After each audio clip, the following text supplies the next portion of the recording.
Hello students, welcome back to our YouTube channel Ashish Tiwari updates. I am Sudhanshu. I hope आप सभी अच्छे होंगे।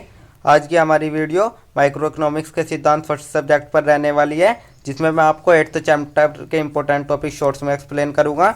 इससे पहले की वीडियो में हमने इस सब्जेक्ट के 7 चैप्टर राजकोषीय नीति के जो इंपॉर्टेंट टॉपिक्स थे उनको शॉर्ट्स में एक्सप्लेन किया था। अगर आप हमारे चैनल पर फर्स्ट टाइम विजिट कर रहे हो तो चैनल को जरूर सब्सक्राइब कर लीजिए, जिससे आने वाले और चैप्टर्स की वीडियो की नोटिफिकेशन आपको टाइम पर मिले। तो आज की वीडियो में हम बीए ऑनर्स राजनीति विज्ञान सेमेस्टर सेकंड, जो आपका सामान्य ऐच्छिक विषय है, जेई सब्जेक्ट है, जनरल इलेक्टिव सब्जेक्ट है, माइक्रो इकोनॉमिक्स के सिद्धांत फर्स्ट, जो कि आपका 4th क्रेडिट का कोर्स है। इसका जो आपका 8th चैप्टर है उसके हम इंपॉर्टेंट टॉपिक शॉर्ट्स में एक्सप्लेन करेंगे। इससे पहले की वीडियो में हमने इस सब्जेक्ट का 7 चैप्टर राजकोषीय नीति के जो इंपॉर्टेंट टॉपिक्स थे उनको शॉर्ट्स में एक्सप्लेन किया था। जैसे कि आप देख सकते हैं, जो आपका ये विषय है माइक्रो इकोनॉमिक्स के सिद्धांत फर्स्ट, ये आपका BCom program, BCom honours, BA program में भी होता है। अगर आप कोई से भी कोर्स से बिलोंग करते हैं, BCom program, BCom honours, BA program, BA honours, आप किसी भी कोर्स से बिलोंग करते हैं और आपके पास माइक्रो इकोनॉमिक्स के सिद्धांत फर्स्ट सब्जेक्ट है, तो आप सभी के लिए ये वीडियो है। आप सभी ये वीडियो देख सकते हैं, क्योंकि सभी का सिलेबस सेम होता है। आप सभी ये वीडियो देख सकते हैं। अब हम देख लेते हैं आपका चैप्टर नंबर 8, जिसमें हम पढ़ेंगे आधुनिक जो आपकी अर्थव्यवस्था है उसमें पैसा कैसे आता है, उसके बारे में हम पढ़ेंगे। तो सबसे पहले हम इसका एक छोटा सा परिचय देख लेते हैं। आधुनिक अर्थव्यवस्था में पैसा एक महत्वपूर्ण भूमिका निभाता है। यह विनिमय का माध्यम, मूल्य का मापक, स्थगित भुगतान का मानक और मूल्य का भंडार के रूप में कार्य करता है। जो आपका आधुनिक अर्थव्यवस्था है उसमें जो पैसा है वो विनिमय का माध्यम, मूल्य का मापक, स्थगित भुगतान का मानक और जो मूल्य का भंडार है उसके रूप में पैसा काम करता है। आधुनिक अर्थव्यवस्था में पैसे की अवधारणा समय के साथ विकसित हुई है, जहां वस्तु विनिमय प्रणाली से मौद्रिक प्रणाली तक का सफर तय किया गया है। आधुनिक अर्थव्यवस्था में पैसा आर्थिक लेन देन का आधार है। जो आपका पैसा है वो समय के साथ विकसित हुआ है, क्योंकि जो पहले क्या होता था, पहले वस्तु के बदले वस्तु दी जाती थी, जिसको हम विनिमय प्रणाली कहते थे, और जो आज का टाइम है इसमें पैसे के बदले वस्तु दी जाती है, जिसको हम मौद्रिक प्रणाली कहते हैं। तो ये सफ़र तय किया है। अब आज जो आधुनिक अर्थव्यवस्था है इसमें जो पैसा है वो आर्थिक लेन देन का आधार है। यह विनिमय, मूल्य मापन, भुगतान मानक और मूल्य भंडारण के माध्यम के रूप में कार्य करता है। जो आपका पैसा है वो विनिमय, मूल्य मापन, भुगतान मानक और मूल्य भंडार के माध्यम से कार्य करता है। मौद्रिक नीति के माध्यम से केंद्रीय बैंक पैसे की आपूर्ति को नियंत्रित करता है, जिससे आर्थिक स्थिरता और विकास को सुनिश्चित किया जाता है। जो आपकी मौद्रिक नीति है उसके माध्यम से जो केंद्रीय बैंक है वो पैसे की आपूर्ति को नियंत्रित करता है, जिससे जो आपकी आर्थिक स्थिरता है और विकास है वो सुनिश्चित किया जाता है।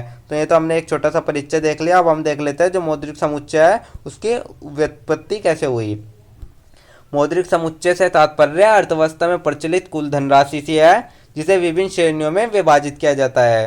जो आपका मौद्रिक समुच्चय है वो अर्थव्यवस्था में कुल धनराशि है, जिसे आप विभिन्न श्रेणियों में पढ़ते हैं। इन समुच्चय को मापने के लिए केंद्रीय बैंक विभिन्न प्रकार के संकेतक या व्युत्पत्तियां उपयोग करता है। ये समुच्चय अर्थव्यवस्था में मुद्रा आपूर्ति की मांग की माप करने और मौद्रिक नीति के निर्माण में सहायक होते हैं। जो आपका मौद्रिक समुच्चय है इसकी पहचान, इसको मापने के लिए जो केंद्रीय बैंक है, जैसे कि हमारे यहाँ भारतीय रिजर्व बैंक है, वो विभिन्न प्रकार के संकेतक या व्युत्पत्ति का उपयोग करता है। और जो ये समुच्चय होते हैं ये अर्थव्यवस्था में मुद्रा आपूर्ति की माप करने और मौद्रिक नीति के निर्माण में सहायक होते हैं। तो चलिए हम वे संकेतक या व्युत्पत्ति देख लेते हैं, जिनमें आपका सबसे पहला आता है मुख्य मौद्रिक समुच्चय, जिसको हम M1 या संकीर्ण मुद्रा भी कहते हैं। यह मुद्रा का सबसे संकीर्ण रूप है और इसमें निम्नलिखित शामिल होते हैं। मुद्रा, जनता के पास उपलब्ध नोट और सिक्के, मांग जमा, वाणिज्यिक बैंकों में बचत और चालू खाता, अन्य जमा, आरबीआई के पास जमा राशि। जो आपका MI होता, M फर्स्ट होता है, संकीर्ण मुद्रा होती है, ये सबसे संकीर्ण रूप होता है मुद्रा का, और इसमें आपका मुद्रा शामिल होती है, जिसको जो कि जनता के पास उपलब्ध नोट और सिक्के होते हैं। मांग जमा शामिल होता है, जो आपके वाणिज्यिक बैंकों में बचत और चालू खाता होता है वे।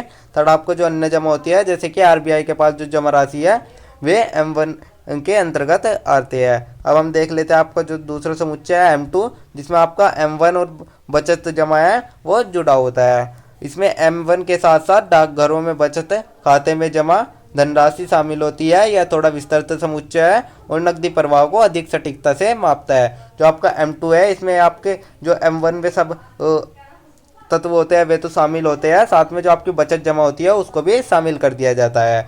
M1 के साथ साथ जो आपके डाकघरों में बचत होती है, खाते में जमा धनराशि होती है, उन सब बी को M2 में शामिल कर दिया जाता है।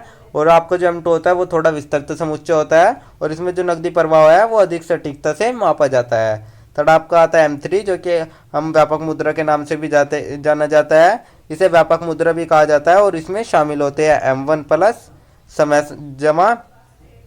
यह सबसे व्यापक समुच्चय और अर्थव्यवस्था में कुल मुद्रापूर्ति को दर्शाता है। जो आपका M3 है व्यापक मुद्रा है, इसको हम व्यापक मुद्रा कहते हैं। और इसमें आपका M1 तो शामिल होगा ही, और साथ में आपकी जो समय जमा है वो भी शामिल होगी, जो बैंकों में सावधि जमा है वो भी शामिल होगी। और जो आपका ये समुच्चय है ये सबसे व्यापक है और अर्थव्यवस्था में कुल मुद्रापूर्ति को दर्शाता है। तो और फोर्थ हम देख लेते हैं आपका M4, M3 प्लस कुल डाकघर जमा। इसमें M3 के साथ साथ डाकघर में जमा सभी प्रकार की धनराशि शामिल होती है। यह मुद्रापूर्ति का सबसे व्यापक रूप है। जो आपका M4 है, इसमें आपका M3 के जो तत्व होते हैं वे सभी रहेंगे और जो आपका कुल डाकघर जमा है वो भी इसके अंदर शामिल होती है। जो आपका M3 होता है उसके साथ साथ जो डाकघर में आपके जमा सभी प्रकार की धनराशि होती है, जैसे कि बचत और सावधि जमा, इन सभी को M4 में शामिल कर दिया जाता है और यह मुद्रापूर्ति का सबसे व्यापक रूप होता है। तो ये हमने विभिन्न प्रकार के समुच्चय देख लिया। अब हम देख लेते हैं जो आपके मौद्रिक समुच्चय है उसके व्युत्पत्ति का उद्देश्य क्या है। सबसे पहला उद्देश्य जो अर्थव्यवस्था है उसमें मुद्रा प्रवाह का मापन। दूसरा जो मौद्रिक नीति है उसके निर्माण के लिए आधार तैयार करना। थर्ड आपका मुद्रास्फीति और आर्थिक विकास को जो नियंत्रित करने वाले नीति निर्माण है उनमें सहायक होना। अब हम देख लेते हैं आपका धन का परिणाम सिद्धांत। धन का परिणाम सिद्धांत यह बताता है कि किसी अर्थव्यवस्था में मुद्रा की मात्रा और मूल्य स्तर के बीच सीधा संबंध होता है। जो आपका धन का परिमाण सिद्धांत है वो अर्थव्यवस्था में मुद्रा की मात्रा और मूल्य स्तर के जो बीच संबंध होता है उसको सीधा बताता है। अर्थात जब मुद्रा की मात्रा में वृद्धि होती है तो वस्तु और सेवाओं के मूल्य के स्तर में भी वृद्धि होती है। इसी प्रकार मुद्रा की मात्रा घटने पर मूल्य स्तर में कमी आती है। जो आपका धन का परिमाण सिद्धांत है वो ये कहता है अगर आपकी मुद्रा की मात्रा में वृद्धि होगी तो जो वस्तु और सेवाओं का जो मूल्य स्तर है उसमें भी वृद्धि होगी, और अगर आपकी मुद्रा की मात्रा में कम वृद्धि होगी तो आपका जो मूल्य स्तर है उसमें भी कमी आएगी। अब हम इसके धन के परिमाण सिद्धांत के कुछ मुख्य प्रतिपादक देख लेते हैं, जिसमें आपके सबसे पहले आते हैं डेविड ह्यूम जी और जॉन लॉक जी। इन दोनों ने ही ये आपका सिद्धांत प्रतिपादित किया था। बाद में से जो आपके इरविंग फिशर जी थे उन्होंने अपने प्रसिद्ध समीकरण के माध्यम से धन के सिद्धांत को स्पष्ट किया था। इरविंग फिशर का क्या समीकरण था उसको हम देख लेते हैं। इरविंग फिशर ने जो धन का परिमाण का सिद्धांत था उसको निम्नलिखित समीकरण द्वारा प्रस्तुत किया, जहाँ आपका जो MV बराबर होता है वो PT के बराबर होता है। अर्थात जो आपकी मुद्रा की मात्रा, जहाँ आपका M से मुद्रा की मात्रा, V से मुद्रा की वेग, यानी एक मुद्रा कितनी बार लेन देन में प्रयोग होती है, P आपका मूल्य स्तर और T आपका कुल लेन देन। अर्थात जो आपकी मुद्रा की मात्रा और मुद्रा की वेग यानी एक मुद्रा कितनी बार लेन देन में प्रयोग होती है, ये दोनों आपके मूल्य स्तर और कुल लेन देन के बराबर होती है।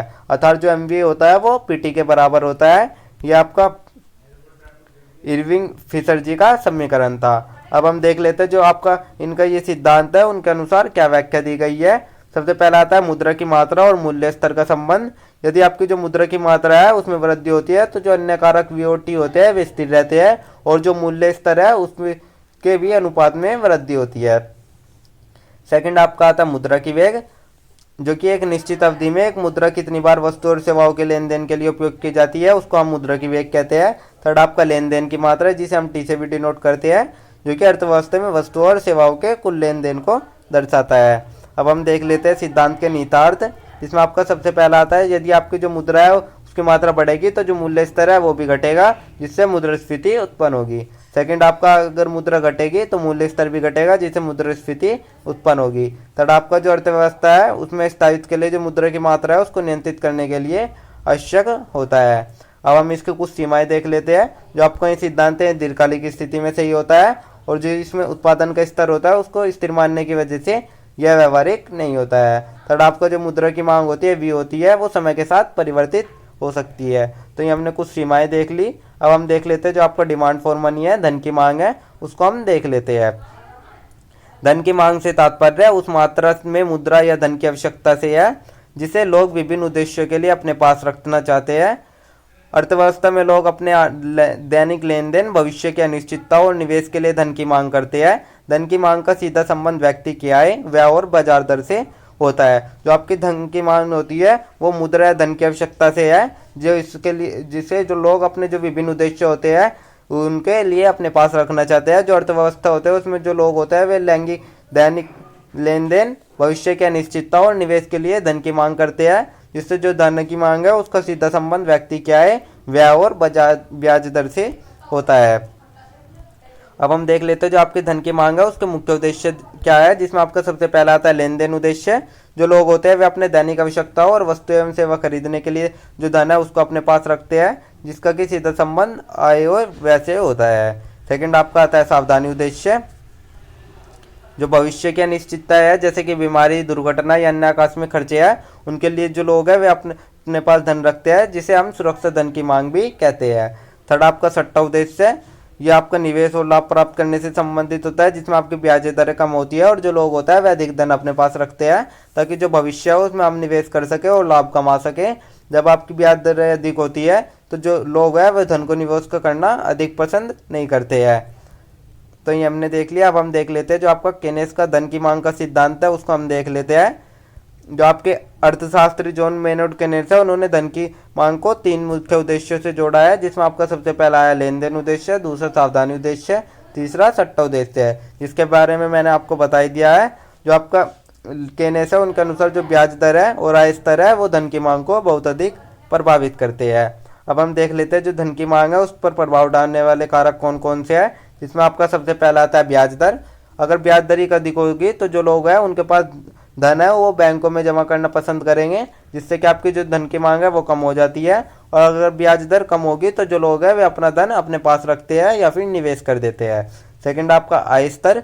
जो व्यक्ति की आय है वो अगर वो बढ़ेगी तो जो धन की मांग है वो भी बढ़ती है, और जो आय कम होती है तो जो धन की मांग है वो भी घट जाती है। थर्ड आपका मूल्य स्तर। अगर आपका मूल्य स्तर बढ़ेगा तो वस्तु और सेवा की कीमतें भी बढ़ जाती है, जिससे जो आपका धन है उसकी आवश्यकता होती है, और जो मूल्य स्तर घटता है तो धन की मांग भी कम हो जाती है। फोर्थ आपका भविष्य की अनिश्चितता है। जो आपकी अनिश्चितता होते हैं उनके लिए अधिक डर रहता है, तो जो लोग होते हैं वे अपने पास अपना धन रखते हैं। तो ये हमने धन की मांग पर प्रभाव डालने वाले कारक को देख लिया। अब हम इसका एक छोटा सा सारांश देख लेते हैं, जो कि हमारे आंसर राइटिंग में बहुत अधिक उपयोगी साबित होगा। सारांश में हम देखते हैं जो धन की मांग है वो लोगों की निश्चित राशि के लिए इच्छा को स्पष्ट करती है, क्योंकि जो धन की आवश्यकता होती है उससे लोगों के जीवन को प्रबंधित करने के लिए होती है। जो लेन देन और जो लेन देन का मूल्य तय करता है वो लोग कितना पैसा रखना चाहते हैं, और जो लेन देन की मात्रा है वो जितनी बड़ी होगी पैसे की मांग भी उतनी ही बड़ी होगी। अगर लेन देन की मात्रा कमाई पर निर्भर करती है तो जो आय में वृद्धि है उसमें पैसे की मांग में वृद्धि होती है, जिससे जो लोग होता है वे अपनी बचत को बैंक में रखने के बजाय पैसे के रूप में जमा करते हैं, जिससे उन्हें ब्याज भी मिलता है। और जो लोगों द्वारा जमा किया गया पैसा है वो ब्याज दर पर निर्भर करता है।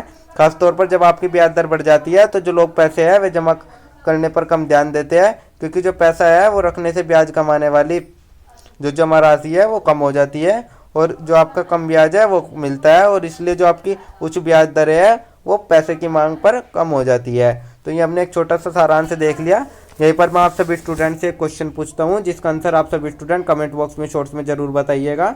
आज का हमारा क्वेश्चन ये रहने वाला है, जो आपका धन की मांग है उसका मुख्य उद्देश्य क्या है, उसको आप कमेंट बॉक्स में शॉर्ट्स में ज़रूर बताइएगा। आप सभी स्टूडेंट कमेंट बॉक्स में शॉर्ट्स में अपना आंसर ज़रूर बताइएगा। तो ये था आपका 8th चैप्टर, जिसमें हमने आपका अर्थव्यवस्था में पैसा देखा, जिसके इंपॉर्टेंट टॉपिक्स मैंने आपको शॉर्ट्स में एक्सप्लेन कर दिए हैं। आई होप आप सभी के समझ आ गया होगा। अब आपकी जो नेक्स्ट वीडियो है वो आपकी 9th चैप्टर की रहने वाली है, जो कि आपकी लास्ट वीडियो रहने वाली है। और अगर आपको नोट्स चाहिए तो आप हमारा टेलीग्राम चैनल ज्वाइन कर लीजिए, वहाँ आपको नोट्स मिल जाएंगे। अगर किसी भी स्टूडेंट का या कोई डाउट या क्वेरी है तो आप हमारे कमेंट सेक्शन में या इंस्टा पेज को फॉलो करके पूछ सकते हैं। एंड डेली अपडेट्स के लिए आप सभी हमारे व्हाट्सअप चैनल ज्वाइन कर लीजिए। Thank you, have a good day.